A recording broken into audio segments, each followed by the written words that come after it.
ఇది భారతదేశంలో పార్టీ నష్టాల కారణంగా డీకే, జార్ఖండ్, తెలంగాణ మిగతా ప్రాంతాలలో నష్టాలు చవి చూసినందున సాయుధ పోరాటం అనే ఏదైతే దారి ఉందో అది ప్రస్తుతము కష్టాలమయంగా కనిపిస్తున్నది.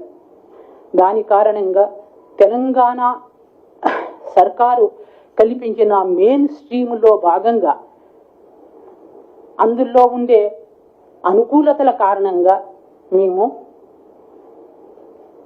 మెయిన్ స్ట్రీమ్లో తెలంగాణ మెయిన్ స్ట్రీమ్లోకి కలవాలనేది మేము జార్ఖండ్లోని మిశ్రి విశ్రా పీబీ మెంబర్, సిసి మెంబరు ఆధ్వర్యంలో వారి దగ్గర అనుమతిని ప్రాప్తించి వారి నుండి అనుమతిని పొంది మేము తెలంగాణ సర్కారు ముందు, తెలంగాణ పోలీసుల ముందు మేము మెయిన్ స్ట్రీమ్లో భాగంగా వెళ్తామనే విషయాన్ని తెలియజేశాము.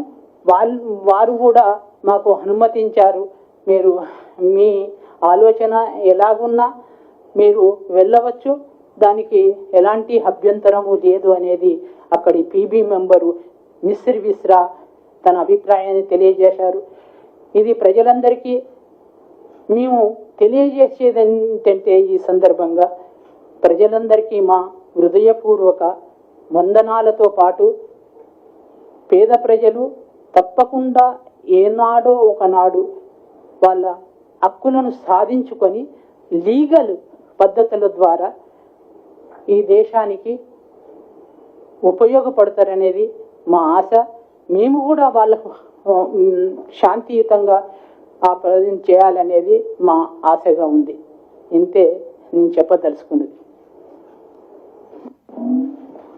ప్రస్తుతం పరిస్థితి ఎలా ఉంది అక్కడ? సార్ ఒక సభి అందరికీ మీకు ఒక విషయాన్ని ఈ ప్రెస్ మీడియా తరఫు నుండి చెప్పదలుచుకునేది ఏంటంటే, జార్ఖండ్లో ఉన్న సిసి పీబీ మెంబర్ మిశ్రి విశ్రా దాదా పూర్వ సచివ్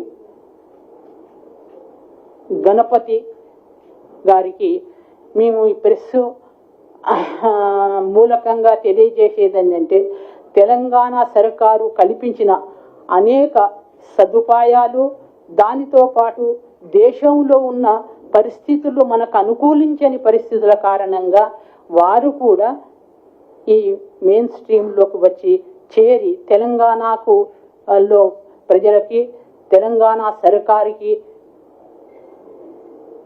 దగ్గర వచ్చి మెయిన్ స్ట్రీమ్లో కలవవలసిందిగా తెలియజేస్తున్నాం.